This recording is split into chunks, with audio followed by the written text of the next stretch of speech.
Welcome to Amer Fort, where history and architecture is still alive. 2013 में Amer fort को UNESCO heritage site में शामिल किया गया था और इसका पुराना नाम धुंधार है। जब यहाँ पर मीना स्टेट रूल करती थी, जिसका राजा सुसावत क्लैन के लोग यहाँ पर रूल करते थे, जिसको बाद में कालकी देव ने हराकर आमेर को अपनी राजधानी घोषित किया। काकिल देव एक कछवाहा रूलर था। आमेर फोर्ट जयपुर से लगभग 11 किलोमीटर की दूरी पर स्थित है तथा इसका निर्माण राजा मान सिंह ने करवाया था। इसका एक्सपेंडेशन जो है उसके बाद जय सिंह फर्स्ट और भी अदर रूलर जो राजपूतों के थे, उन्होंने अलग अलग टाइम पे वो लोग करवाते रहे। और इस फोर्ट की जो विशेषताएं हैं, इसमें राजपूत आर्किटेक्चर तथा मुग़ल आर्किटेक्चर का प्रयोग किया गया है। और यह पूरा जो है स्ट्रक्चर रेड सैंडस्टोन और मार्बल से बना हुआ है। आमेर नाम की भी अपनी एक प्रासंगिकता है, जिसको माना जाता है कि चील का टीला स्थित एक अंबिकेश्वर टेम्पल था, जिसके नाम से इसका नाम रखा गया है। परंतु लोकल्स का मानना है कि इसका नाम माँ दुर्गा, जिनको हम अम्बा के नाम से भी जानते हैं, उन माता के नाम पर इसका नाम आमेर फोर्ट रखा गया है। यह हिल फोर्ट्स ऑफ राजस्थान की श्रृंखला में अरावली रेंज पर स्थित है। और जैसे ही हमने आमेर फोर्ट में हम इंटर करते हैं तो सबसे पहले यह हमें एक लेक दिखती है, जिसका नाम मोता लेक है। और ये जो बिल्डिंग दिख रही है यहाँ लेक में बनी हुई, इसका नाम केसर क्यारी है। यह मेन सोर्स ऑफ वाटर था उस समय इस फोर्ट में रहने वाले लोगों के लिए, और यह बहुत ही सुंदर लेक है। केवता लेक के उत्तर में ही दिल आराम बाग बना हुआ है।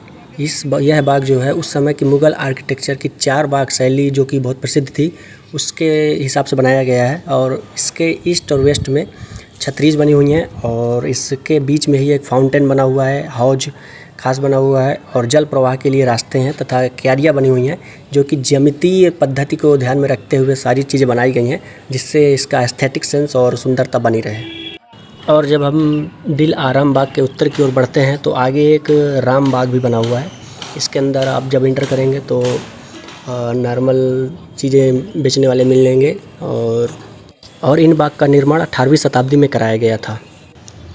वाओ, अब मैं पहुंच चुका हूं आमेर फोर्ट के सबसे मेन कोर्टयार्ड, जिसको सूरज पोल के नाम से जाना जाता है।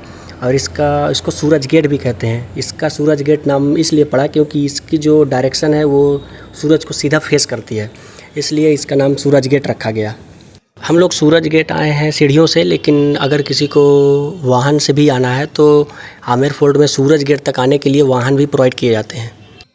और आप देखिए इस फोर्ट की सुंदरता को मेरी नज़र से, जो कि मैं दिखाने की कोशिश कर रहा हूँ कि कितना स्ट्रक्चरली यह बना हुआ है। और लगभग 500 साल से ऊपर की यह बिल्डिंग हो गई है, और इसमें थोड़ा बहुत मेंटेनेंस होता रहता है, लेकिन फिर भी यह हमारे इतिहास को ज़िंदा कर रखी है। और यही चीज़ें हैं जो भारत को भारत बनाती हैं। और आप देख सकते हैं यह एक गांव है जिसको आमेर विलेज के नाम से जाना जाता है। यह सबसे पुराने कछवाहा जो थे उनकी राजधानी थी, और यही गांव से यहाँ का इतिहास शुरू होता है। यहाँ पे आप एंशिएंट टेम्पल देख सकते हैं, ब्यूटीफुल स्टेप वॉल देख सकते हैं, और पीछे से जो रास्ता बनी हुई है यह गाड़ी से आने की एक रास्ता है जो कि यहाँ तक आती है। और यह है गणेश गेट। इसके ऊपर जाने के लिए हमें 50 रुपीज़ का टिकट कटाना पड़ता है, क्योंकि इसके ऊपर ही शीश महल और 27 कचहरी और रानियों के जो भी अलग अलग जो है रूम थे वो सब इसके ऊपर देखने को मिलते हैं। इसके ऊपर ही मुग़ल पेंटिंग्स भी आपको देखने को मिलेंगी।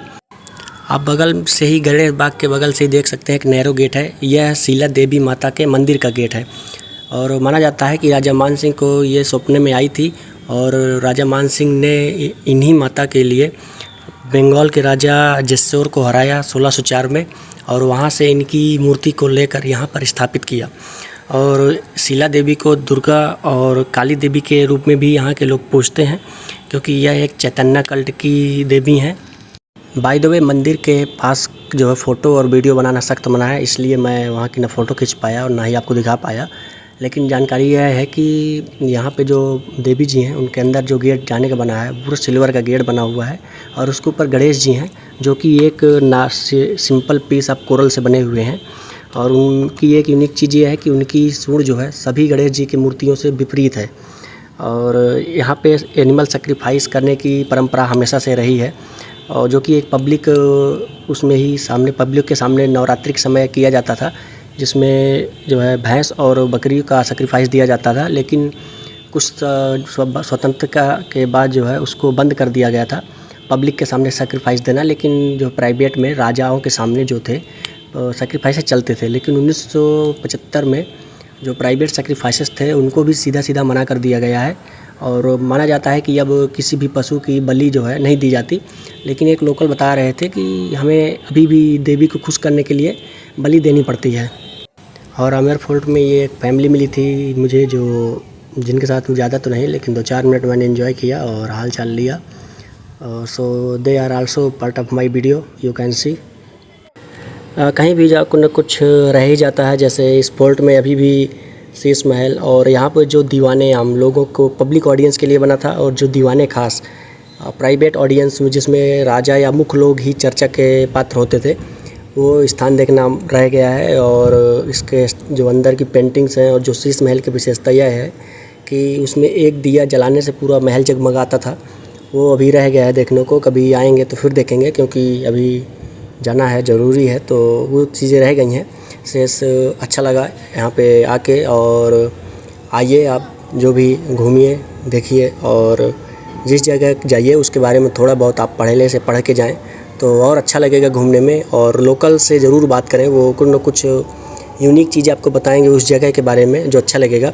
सो thank you, see you all.